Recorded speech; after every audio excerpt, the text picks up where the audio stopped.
14 ژوئیه 1789 میلادی، 24 تیر 1168 خورشیدی. سقوط باستیل، انقلاب کبیر فرانسه.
تبیین جهان، قسمت 62.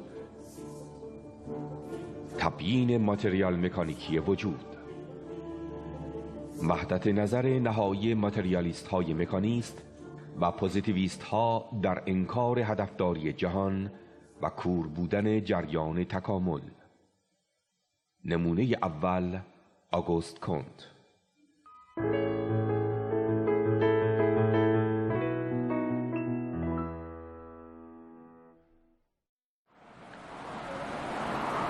اجازه بدیم که از دو تا فیلسوف دیگری صحبت بکنیم که اینها پوزیتیویست هستند، علی الرسم ماتریالیست مکانیست نیستند، ولی برای ما مختصری آشنایی برای اینها از جهاتی لازم است. پس صحبت رو تحت این عنوان ادامه میدم: وحدت نظر نهایی ماتریالیست های مکانیست و پوزیتیویست ها در انکار هدفداری جهان و کور بودن جریان تکامل. ما قبلا از پوزیتیویسم صحبت کرده بودیم، دیده بودیم که اصلا به تبیین قائل نیست. ماتریالیست های مکانیست تبیین میکنند و میگن تصادفی، اون اصلا به تبیین قائل نبود، بیار تا ببینم ولا غیر. اما از اونجایی که در یک چیز مشترک هستند و اون اینه که کار جهان به هر حال بی هدف و خود به خود هست و چه بسا تصادفی، دو نفر از پوزیتیویست های خیلی مشهور رو برای اینکه بعدها ممکنه با افکارشون آشنا بشیم و برخورد باش ساده باشه، مختصراً راجع بهشون مقداری صحبت میکنیم، به خاطر اینکه نتایجی که نهایتاً میگیرند در خود به خودی دونستن جهان و انکار هدفداری به هر حال یکی هست، یعنی دست در دست هم آخرش میگذارند. اول مقداری در مورد آگوست کانت صحبت میکنیم، بعد هم افکار برتراند راسل رو یک کمی راجع بهش توضیح میدم. آگوست کانت میدونیم فیلسوف فرانسوی بود، در قرن 19 زندگی میکرد، از بنیانگذاران پوزیتیویسم هست، اثباتیگری یا تحققیگری. یکی از به اصطلاح بنیانگذاران جامعه شناسی هست، یا به قول خودش علوم اجتماعی. اصطلاح علوم اجتماعی اصلا خودش بحث کرده.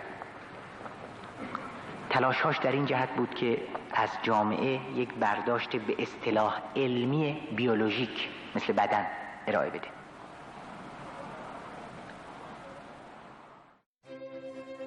ایسیدور ماری آگوست فرانسیس خاویر کونت یکی از دانشمندانی که دنیای فلسفه سده 19 میلادی را وارد کشاکش‌های نوینی کرد. فیلسوفی که تاریخ او را با نام آگوست کونت می‌شناسد. آگوست کونت روز 19 ژانویه 1798 میلادی 30 دی 1176 خورشیدی 9 سال پس از انقلاب کبیر فرانسه در شهر مونتفلیر فرانسه به دنیا آمد. تجربه دوران جوانی او همراه بود با کشاکش‌ها و بحران‌های پس از انقلاب کبیر فرانسه. در میان آن فراز و نشیب‌ها کونت به زودی خود را در دنیای فلسفه یافت و در آن غرق شد و سالها به پژوهش درباره مسائل فلسفی و اجتماعی پرداخت. دستاورد او دانش نوینی بود که ابتدا آن را فیزیک اجتماعی نامید. اما از آنجا که پیش از او این اصطلاح از سوی یک آمارشناس بلژیکی بیان شده بود، دانش جدید خود را با نام جامعه شناسی ارائه کرد. افکار آگوست کونت به میزان زیادی واکنش به پیامدهای انقلاب کبیر فرانسه و رخدادهای بعد از آن است. رخدادهایی که به صورت هرج و مرج در جامعه و شکستهای مقطعی انقلاب نمود پیدا کرده و آگوست کونت بسیار مخالف آن بود. همچنین اندیشه های کونت بسیار تحت تأثیر اندیشه سایر فلاسفه و اندیشمندان وقت قرار داشت. فلاسفه‌ای مانند توماس هابز، کانت، مونتسکیو و کلود هنری سنت سیمون.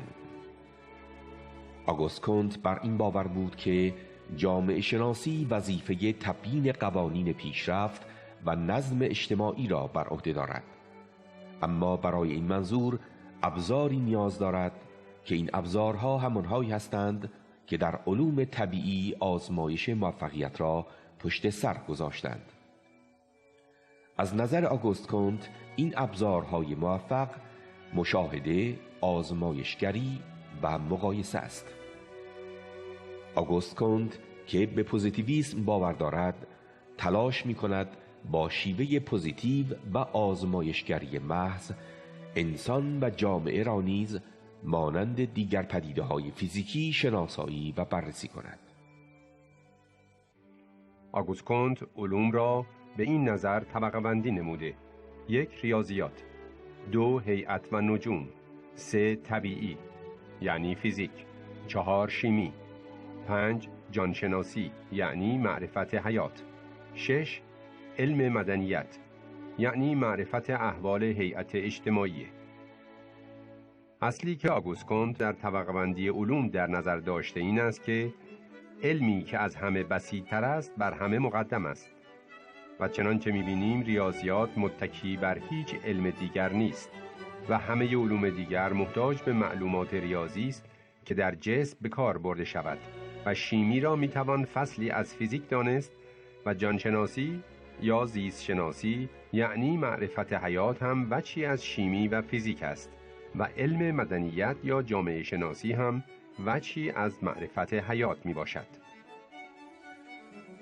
بدین ترتیب نگرش آگوست کونت به جامعه شناسی نیز از دریچه فیزیک و شیمی، یعنی از پشت ذره‌بین نگرش مکانیکی است. در همین رابطه او پیچیدگی جامعه را تا سطح واکنش‌های ارگانیسم زنده پایین می‌آورد.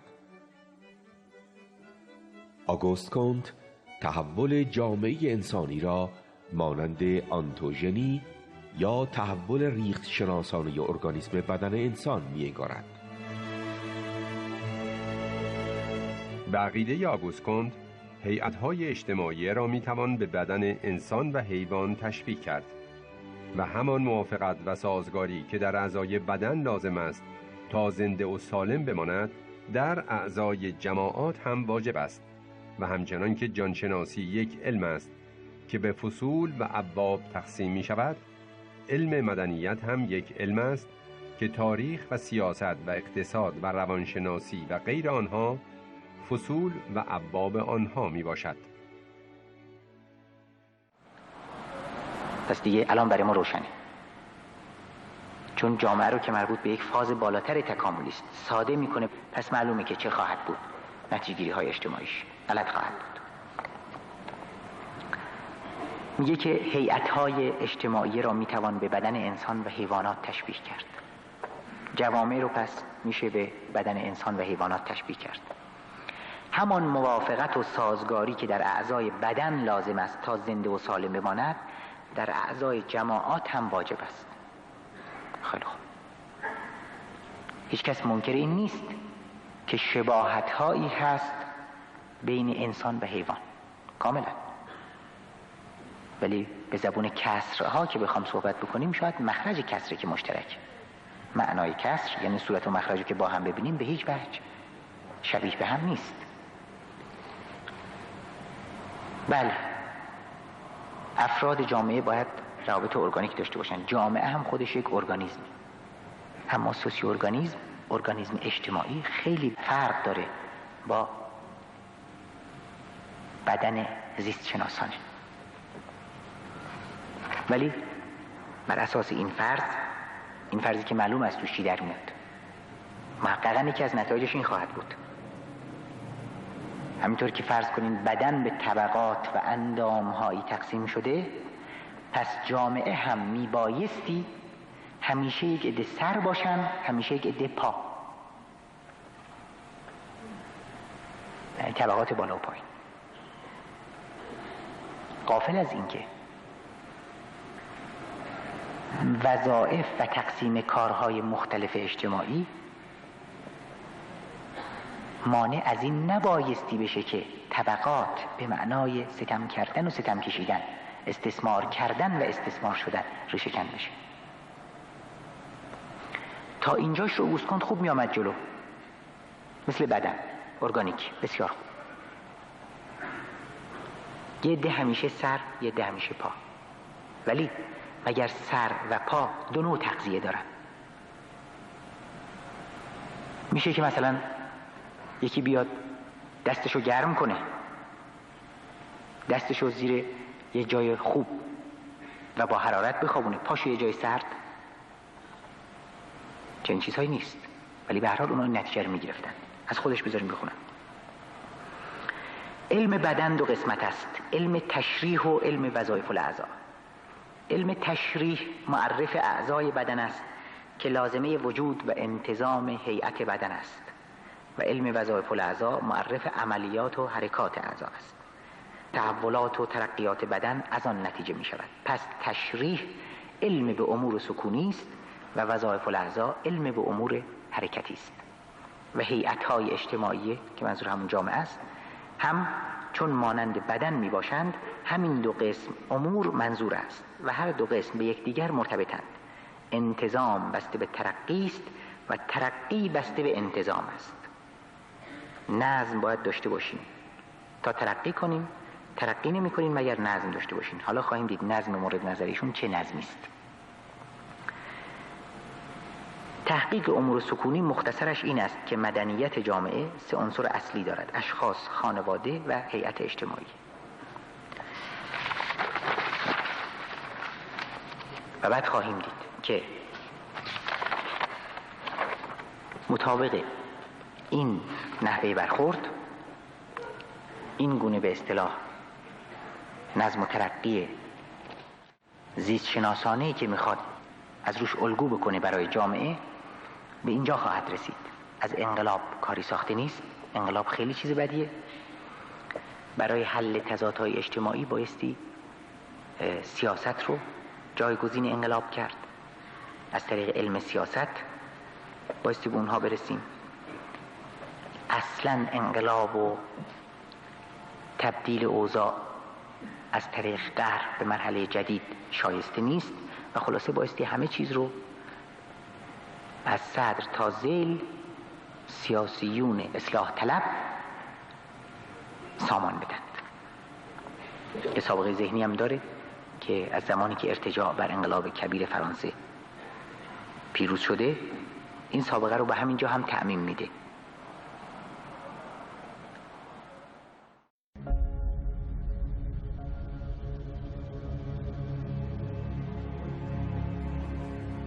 فراز و نشیب‌های انقلاب فرانسه.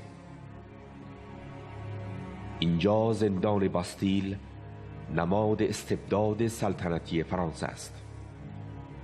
اما این دژ که تک تک سنگ‌های گران دیوارهای بلندش نماد استحکام جاودانی استبداد بود، روز 14 ژوئیه 1789 میلادی 24 تیر 1168 خورشیدی در برابر خشم انبوه مردم فقیر و پابرهنه که با داس و سنگ و البته تفنگ به جنگ آن آمده بودند دوام نیاورد.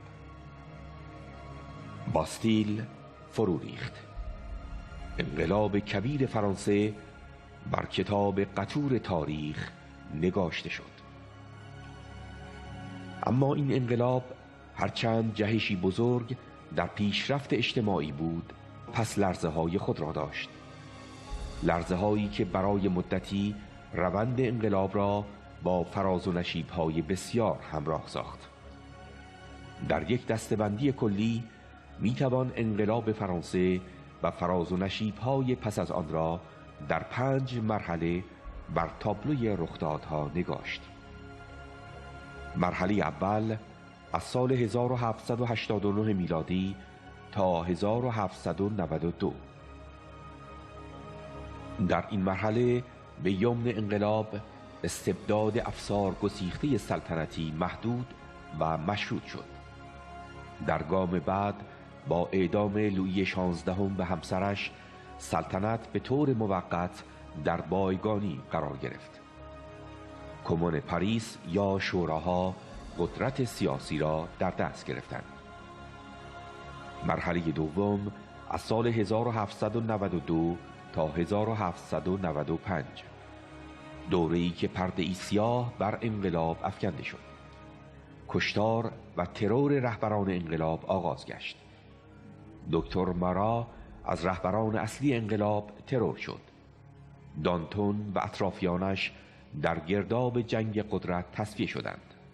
روبسپیر و یارانش در چنبره تضادهای ناشناخته حاکمیت و درکی نادرست از تضادهای سیاسی اجتماعی با چپ و راست زدنهای پیاپی از دور خارج گشتند.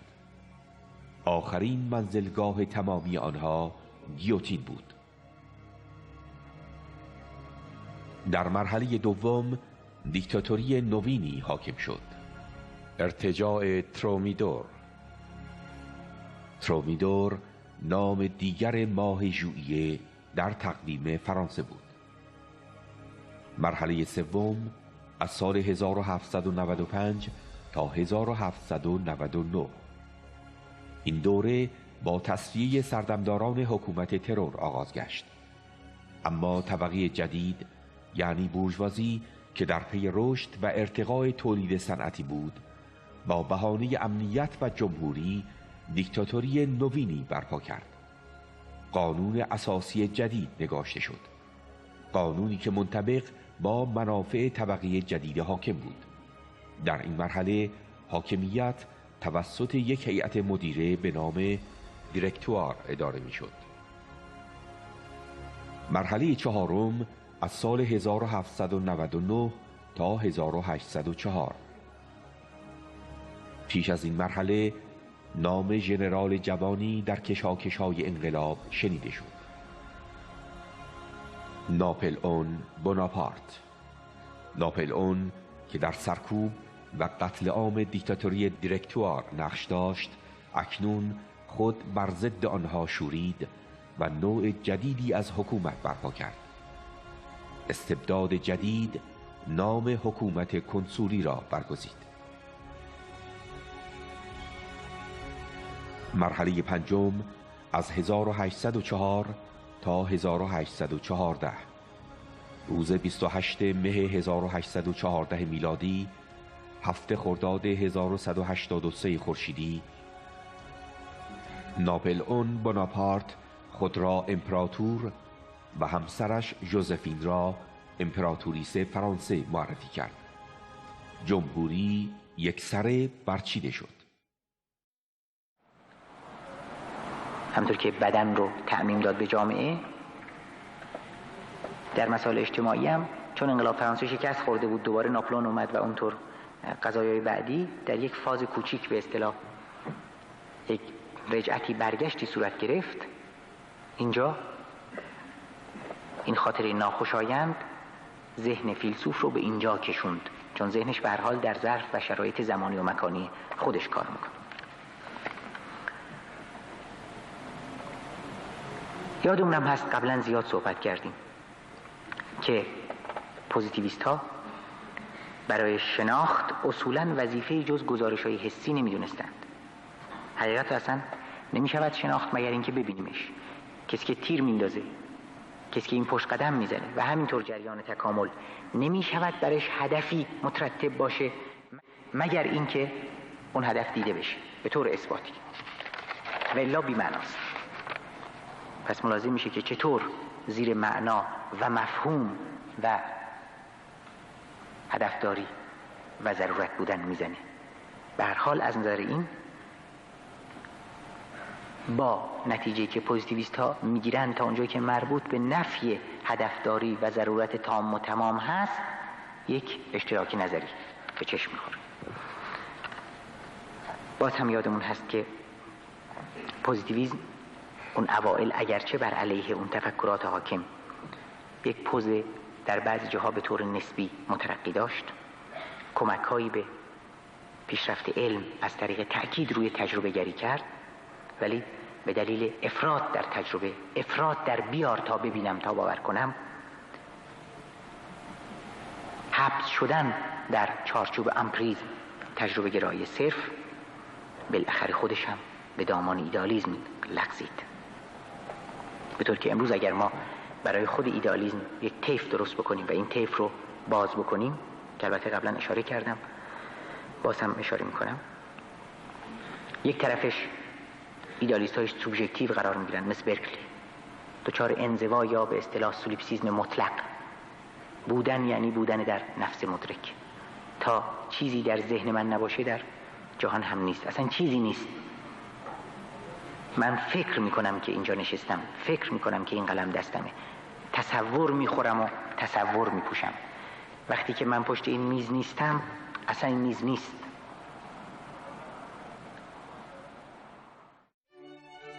اسقف برکلی گفت فقط چیزهایی وجود دارند که به حس درک میشوند و ماده یا مادیت را با ادراک حس نمی کنیم.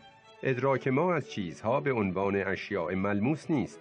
اگر گمان بریم هر آنچه به حس درک می شود دارای جوهر نهان خود است، قضاوت نسنجیده کرده ایم. هیچ دلیل تجربی برای چنین ادعایی در دست نداریم. یک طرف طیف این هست، در وسطش اگنوست ها، اونایی که میگفتن نمی شود و شناخت لاادریون بودن، نظر همون کانت که گفتیم، و در این طرف